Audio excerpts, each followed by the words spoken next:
Dungeons and Dragons. But maybe not the way you think. I'm going to have to beg your guys' indulgence for the next 2 to 3 weeks. We're going to be doing something a little bit different here on the channel. We are setting all of our projects on the back burner because we have something really big and really important that we have to do. Some friends of mine are engaged in some high-level D&D play. This is going to be, today's video is setting up what's going to happen over the next 3 weeks. Just be patient, okay? This one is a little bit complicated. As you know, the guys I run with a little group, an informal collection of ne'er-do-wells called the Bro SR. And we have a collection of, depending on how you count it, anywhere from 3 to 5 ongoing campaigns that all intersect in some unusual ways. Today, we are going to intersect them all. But first, let me just lay some groundwork for those of you that aren't familiar, for those of you that may be new to the channel. Those of you that are not, remember when we did the Fall of Ur. The way we play Dungeons and Dragons is we focus on the domain level game first, before anybody goes into a dark hole in the ground looking for things to kill and gold to loot. And what that means is, think about a classic or your conventional miniature war game, like a map-based miniature war game. For those of you that are miniature war gamers, we're talking about the old Tony Bath style of campaign. Our DMs don't do a whole lot of work. We establish a setting, and then he turns over the creation aspect to the players. And to give you an example of how this works, this October, the Bro SR is engaged in something called Ravenloft. Now, those of you that are into D&D will remember in the early 90s a setting called Ravenloft. And there was an obscure little letter that somebody in TSR pointed out, you could just turn over all of these little nations. So Ravenloft was essentially a collection of multi-dimensional prison cells for demigods. That's kind of one way to look at it. The other way to look at it is it was an excuse to engage in all of the kind of classic Universal and Hammer horror monsters. You throw your PCs into a little country in which that little nation is kind of a pocket universe that serves as a prison cell for that demigod. Now, in the official rules, these little pocket dimensions couldn't intersect. Well, that's boring and dumb. So the Bro SR has said, hey, listen, why don't you guys all develop your own kind of Hammer horror monsters in your own little domain, and we'll build kind of a top-level campaign where these NPCs are engaged in all of the political skullduggery that you might expect. And because you turn over the campaign creation to the players, you never know what you're going to get, except you can always definitively say that you are going to get what your players want. Most DMs have a hard time getting buy-in from their players, or they have to over-design their entire world because they have to account for all of the various things that the players might want, particularly in these days of 5th edition D&D, where you've got to worry about how to work tieflings and dragonkin and monkeykin and Hadozee and orcs and all those different things and all the different like splat books.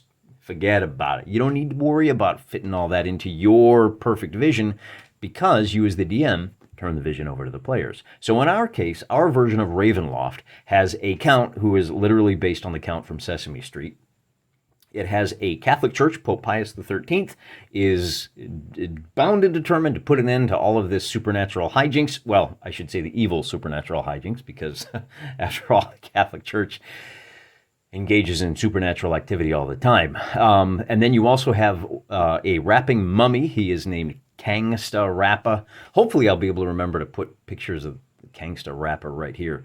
And then what else do we got? We've got a Lich who is using the Iron Maiden cover art as his inspiration. There's a guy running a band of Turks. And of course, because the Count is based off of Dracula and the Turks, right? So they're not exactly on friendly terms. There's a bunch of others. Those are the only ones that leap to mind. And then, of course, there are some just lone NPCs. There's a guy running a werewolf who's based off of Lone Wolf. Oh, I just got it. It's a Lone Werewolf McQuaid. Yeah, he's definitely based off of Chuck Norris. Anyway, and the faction that I'm running is a spy ring led by the Rat King. He looks a little something like this. You may recognize Clooney the Scourge from Redwall, except he's got a tiny little crown. And then he's got 3 assassins that work for him. Those are were-rats, and those assassins are Annette Murticello, Rizaldi the Great, and Charles E. Fromage. So it's a little bit gonzo. But here's the thing. I know that sounds ridiculous, and it's probably not up your alley. Of course it's not. you have a different take on this stuff. You have a different flavor. You have a different vibe that you want at your table. Your players have a different vibe, but this is our vibe. It's a little over the top. It's a little goofy. There's a kind of a good mix of pathos, like the Count von Count is he's looking for his lost love, and it turns out there's a gal, Tatiana, who is, I think she's going to be the hinge, but it doesn't matter, because the whole point of this is that all of these guys are smack talking on Twitter, and they're up to they got shenanigans going, and they're all fairly high level PCs with their own treasures and rosters. They're all designing their own dungeons, and they're going to turn them over to the DM, and the DM is then going to say, okay, look, it's October, let's play a horror movie themed campaign. And so you can bring in your PCs. What's great is all of these other campaigns, whether it's Trollopulus or the Red Frontier is another one. There's I think the Fall of whatever that one's called. And then the fourth one is called Dubzaron. Now Dubzaron, that's one we really have to talk about, because Dubzaron, well, I told you, I warned you this was going to be a complicated one. We are setting up something special. Just bear with me a little bit longer here.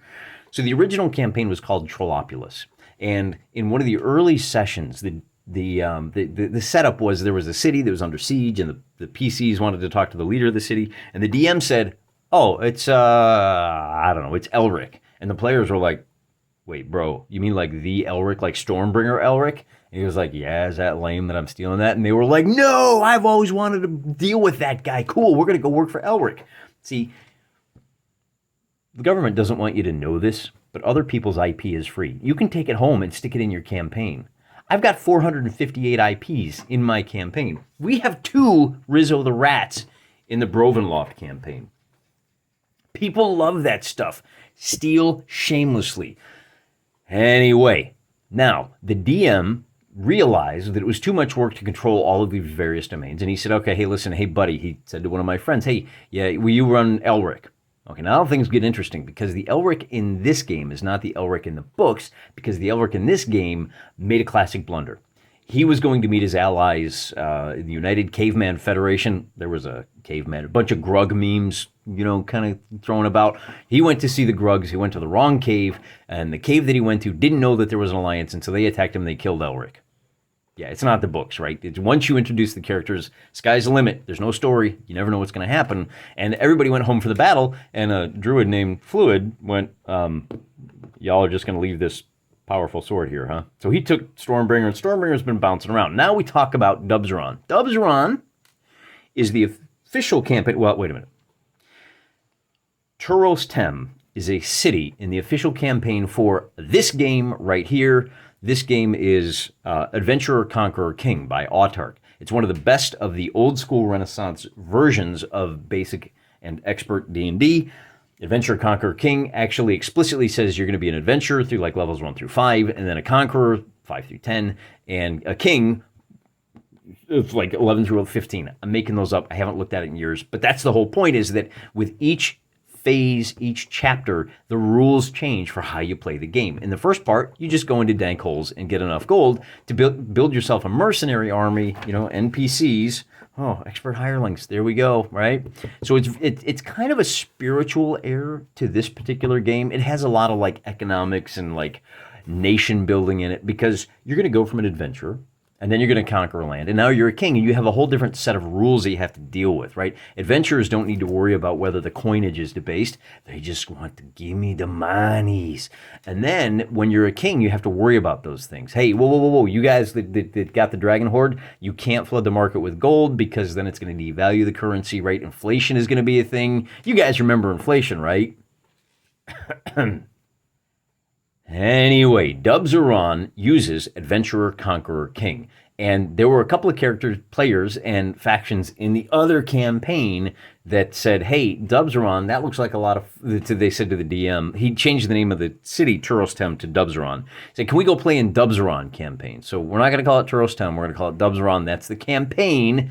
And he said, yeah, sure. In fact, the Fall of you'll remember that video. I'll forget to put a link right here, or one of those little magic boxes that you can click on and go watch the Falls of There was a faction in that game called Frogtown, and Frogtown was impoverished and it was weak. There's when you look at the DMG for the Frogmen, they don't have a whole lot of numbers. So the guy said, "Well, listen, I still want to use the Frogtown because I like the movie Hell Comes to Frogtown, and it's really easy to find memes about frogs. So I'm just gonna put them in Dubsron now."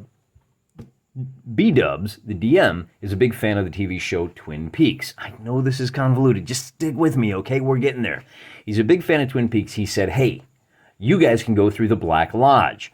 Those of you that are fans of Twin Peaks, you know what that is. Those of you like me that are not, you can kind of get the context. They went to the Black Lodge, and then somehow they skipped over to the Dubsron campaign. And then everybody hated them because they were obnoxious, and so there was a big fight. The frogmen befriended a genie, and then the genie and the frogmen attacked the city of Dubsron, and a whole alliance of PCs and a couple of different factions got together. They had a big blowout. It was called the Operation Muscle Thunder. There was a barbarian king who, I don't know, he's like that guy that was an unauthorized tourist in the Capitol building on January 6th, but he's like a UFC fighter. Like these guys, Macho Mandolf got involved.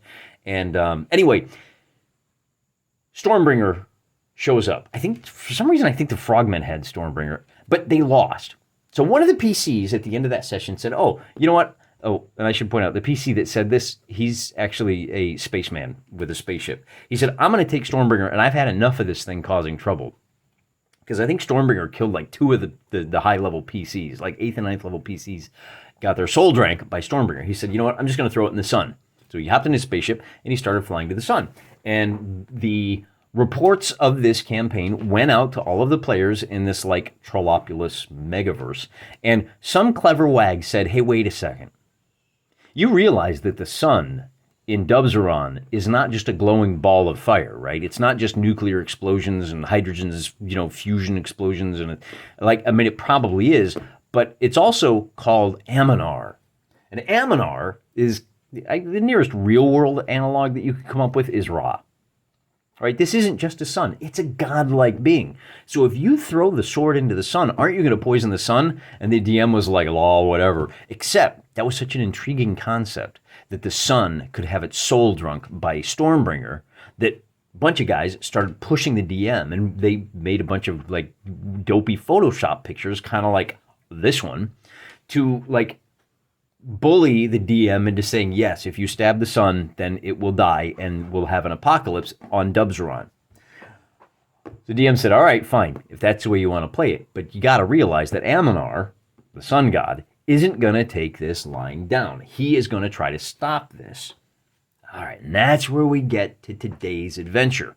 Now you've got two factions. You've got the god being Aminar, and you've got his opponent, who is called Bel, B-E-L, and Hades is kind of the analog. And I'm using Ra and Hades for a very good reason. Those guys are statted out in Advanced Dungeons & Dragons. And if you want... All right, so here's what's about to happen. Starting tomorrow, we are going to play out the battle for the fate of Stormbringer. And we're going to do it in almost real time. One of the things to be aware of is that when you're playing at a high level like this, when you've got multiple campaigns and you've got characters jumping back and forth from campaign to campaign, you have to manage things. You got to take not shortcuts, but you got to implement some rules that help you manage that. Oh, you're going through the Black Lodge, that's going to take a week. And then if you go monkey around in Trollopulous for a month, you're not available for the Red Frontier for that month. You realize that, right? So it's a way to limit. You can't just do whatever you want. You have to pay attention to the timing of things. That's one of the reasons Operation Muscle Thunder was so astonishing, because you had multiple tables of multiple PCs and multiple patrons all coming together on one day to fight a huge epic battle. So, gotta worry about one-to-one time, and that's what we're going to do today. We are going to fight the battle for the fate of Stormbringer. Remember, Stormbringer is... here's the great part. The guy that threw Stormbringer into the sun is actually like a cosmologist, what do you call it? Astrophysicist? Yeah.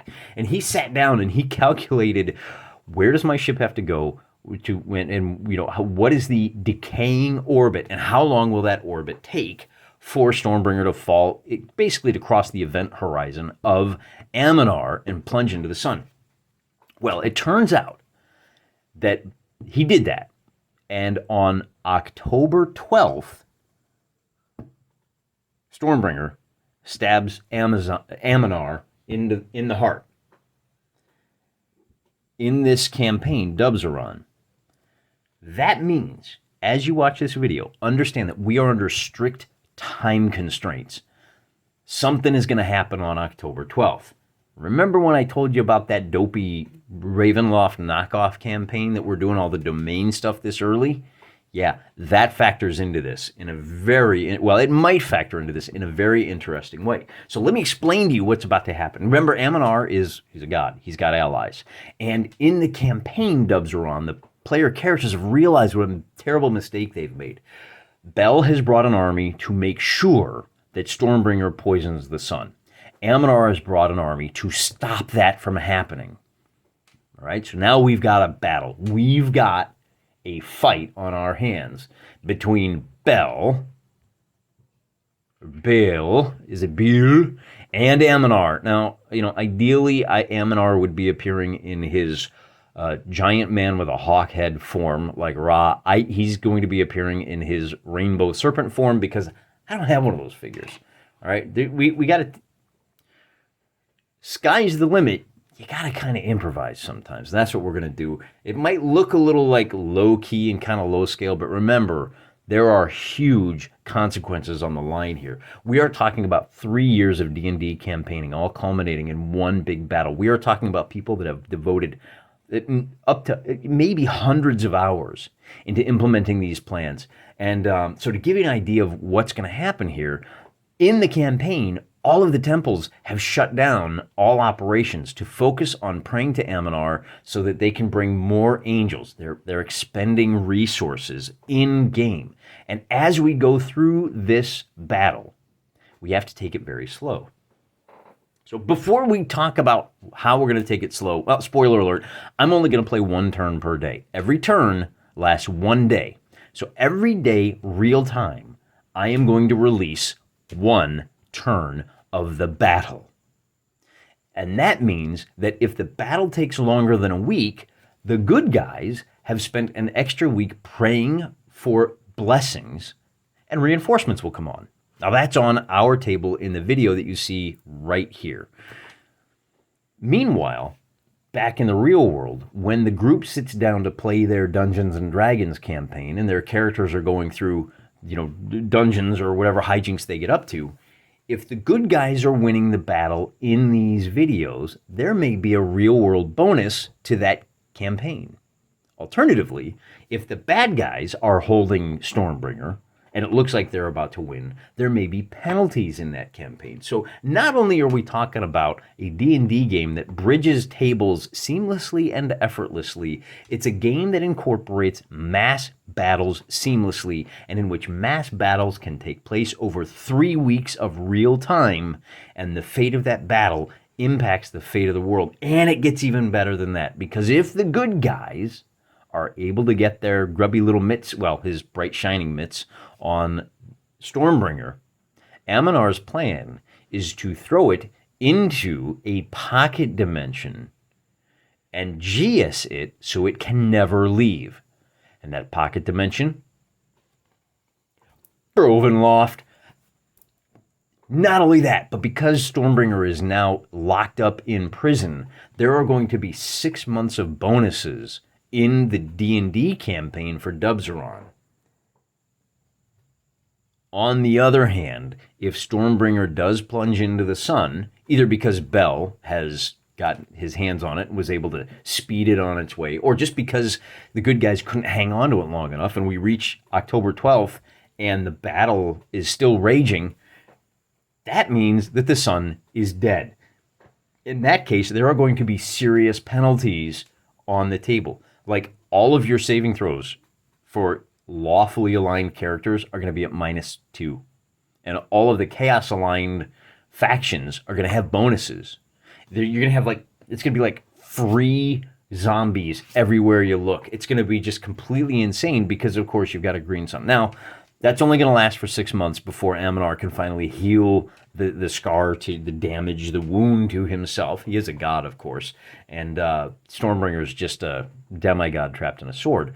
The point is, this battle is going to have very serious ramifications regardless of what happens. Either Stormbringer, either the sun dies in one campaign, and I think that'll destroy Stormbringer, but at the cost of serious apocalyptic damage done to the world of Dubzaron, and maybe the rest of this multiverse.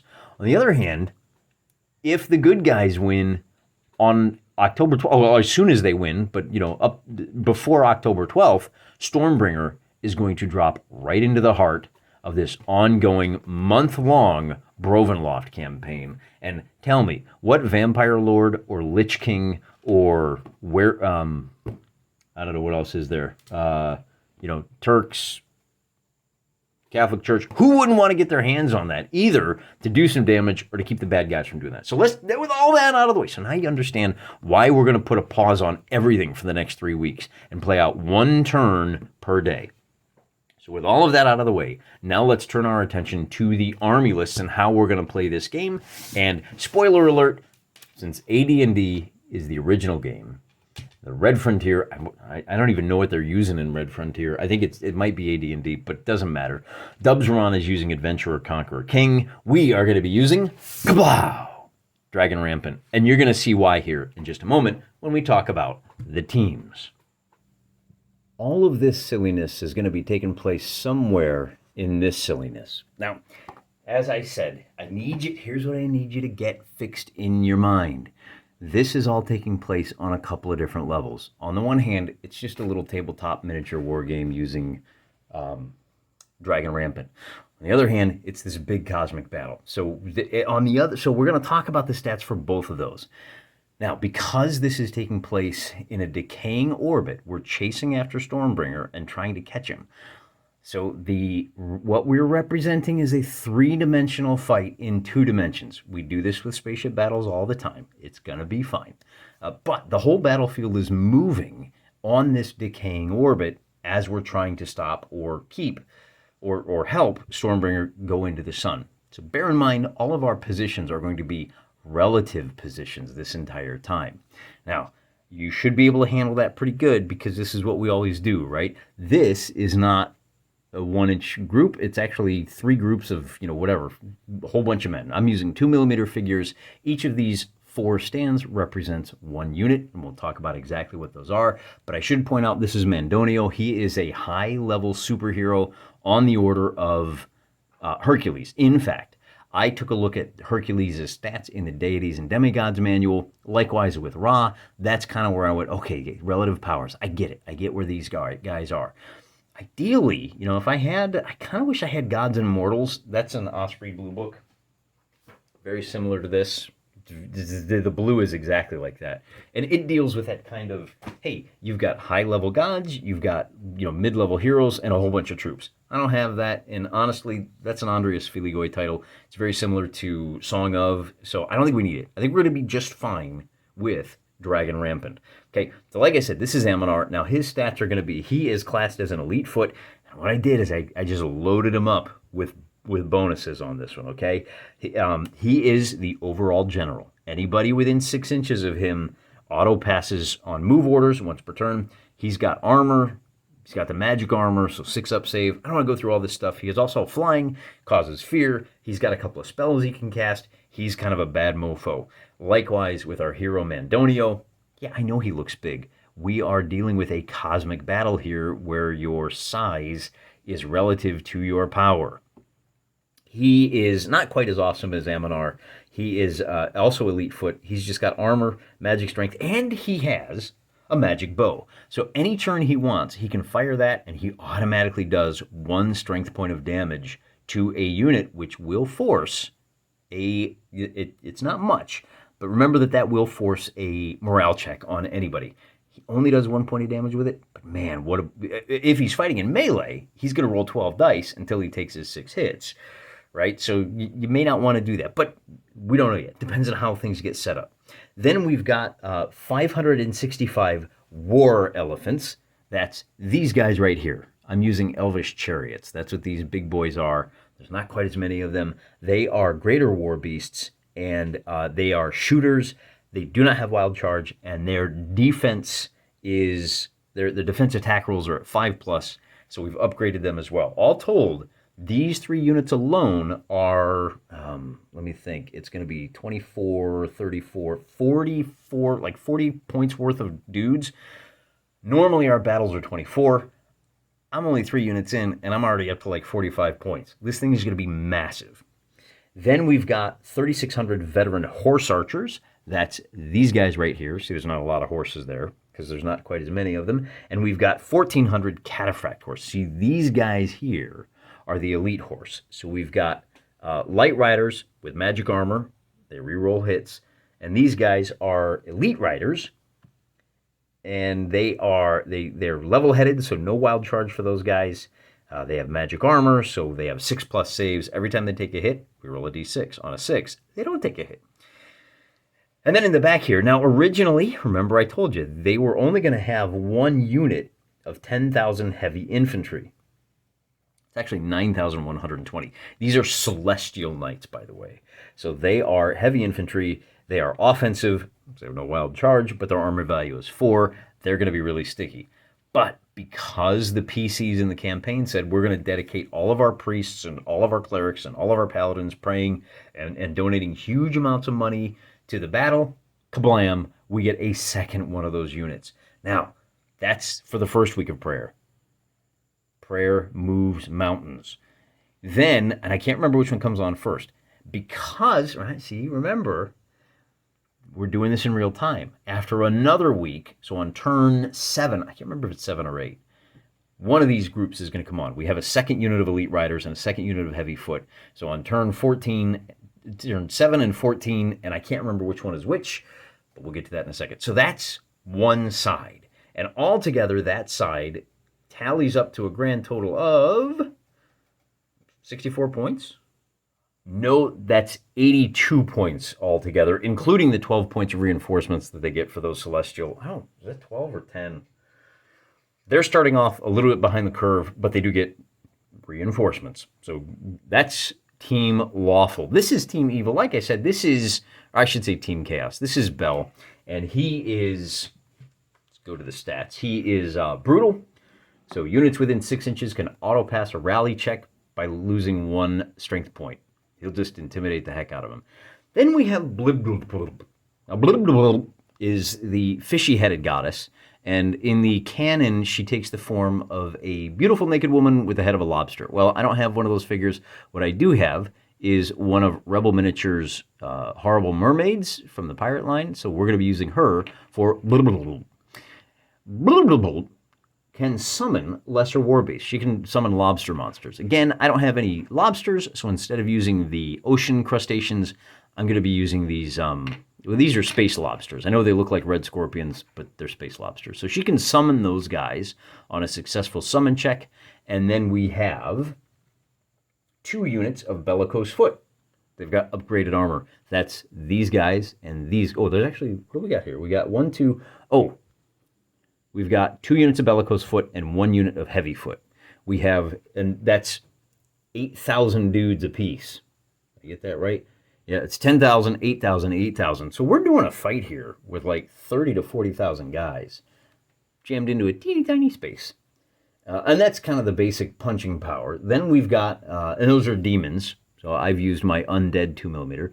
This little lad right here, this is not Murray Mac the Giant anymore. He represents, I should say, 1,000 astral giants, greater war beasts. They're ponderous, so no wild charge. They're shooters. They're cunning. Their defensive value goes to 5, and they have an armor of 6.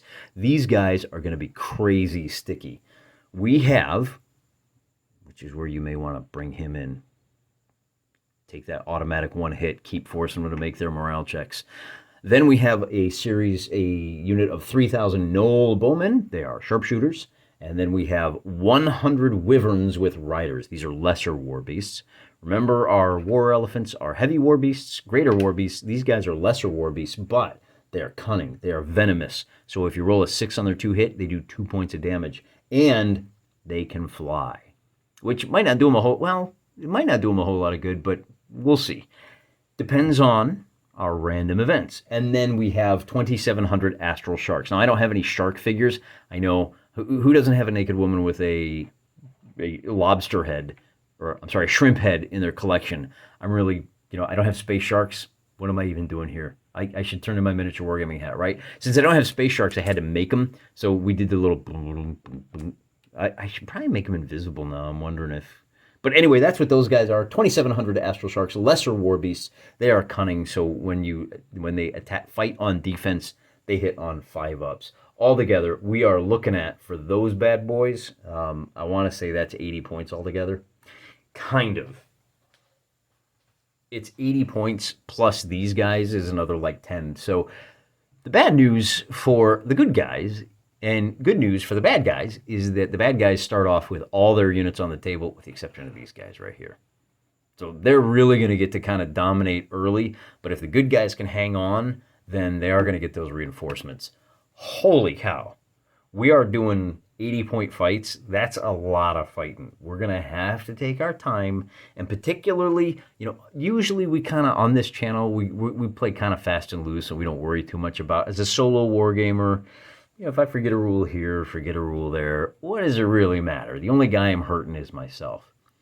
Starting tomorrow, when we lay out our celestial battle, our cosmic fight for the fate of Stormbringer, a demigod in the form of a soul-drinking sword, we need to be a little more careful, don't we? Real people have gone to great lengths to set this up.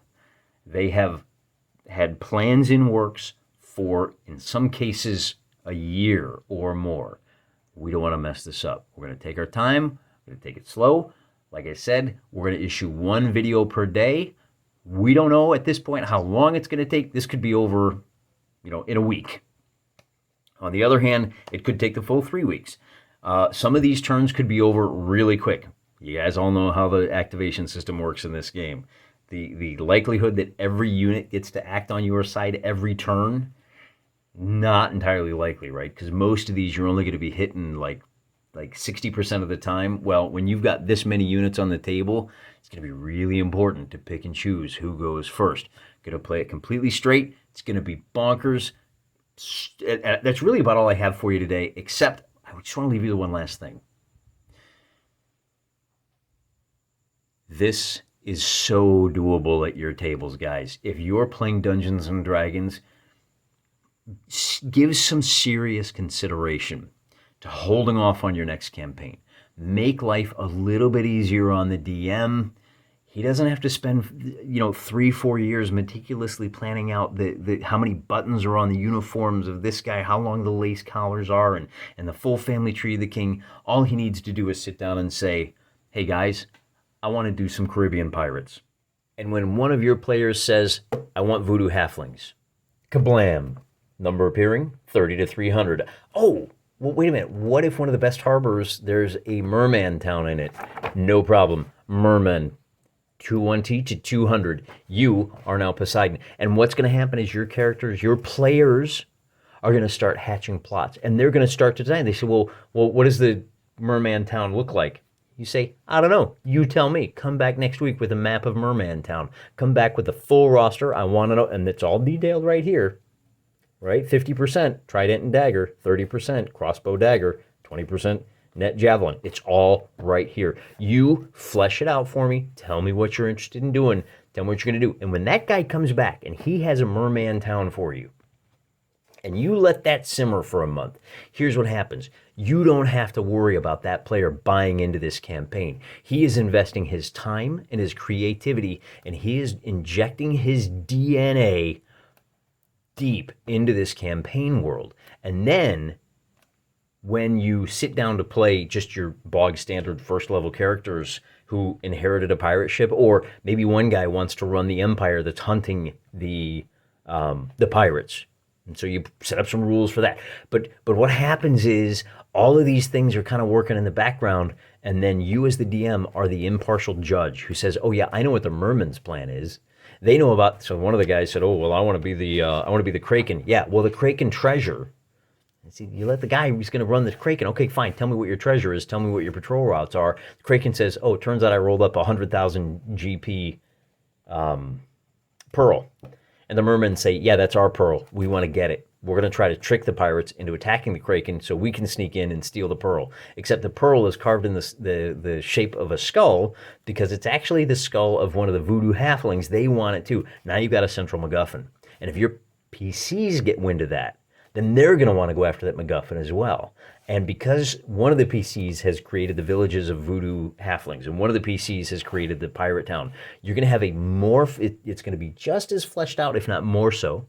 They're going to inject their own things. What kind of pirates are we going to do? I don't know. Maybe he borrows from, maybe he wants to go with a French theme. Maybe they're true buccaneers. Maybe he says, oh, you know what? I'm not going to do that. I'm actually going to go with Malaysian pirates. Over time, your campaign will look like exactly what your table wants it to look like. There's great power in this. Embrace patron play. Free your players to create the world for you. Do a little Brownstein for a month or two before you actually play that campaign, and I'm telling you, you use one-to-one time to adjudicate all that, and you as the DM, all the work you need to do is right here. Look at this. Subtropical to tropical conditions. All right, prehistoric, maybe not that. This one is just straight up uninhabited wilderness. That can work. Or maybe one of your islands is an island of dinosaurs. That could be fun. Maybe, because if your player characters see some of these things, they're gonna want one. Wait a minute, I can go steal some eggs and get myself one of these guys to ride around on. They'll love it. Right here, we've got large body of water. Do we have oceanic? Roll on these. This is gonna flesh out your world. Instead of the DM spending lots of time preparing an adventure and just hoping that his players will agree to go through the adventure he prepared and, not waste all of his work, you're flipping it on its head. The DM comes to the table fresh. I have no expectations. I have no idea what's going to happen. The players will have done the work to say, this is what we want to do. We need to find the fountain of youth because it's actually we found out it's actually a fountain of water breath, and that's going to allow us to get down into some of these caves, like maybe there's a water dragon somewhere or one of those dragon turtles. They're going to have plots. They're going to show up with plans. They're going to flesh out the world for you. It's a very democratic way of playing this game. You democratize the creation, the workload, and the plans, and suddenly, I'm not going to tell you what's going to happen because it's going to be unique. It's going to be your table. One-to-one time, Brownstein, patron play, lead with that, and the game just blossoms for you. Give it a shot. You won't regret it. Until tomorrow, I'm praying for you.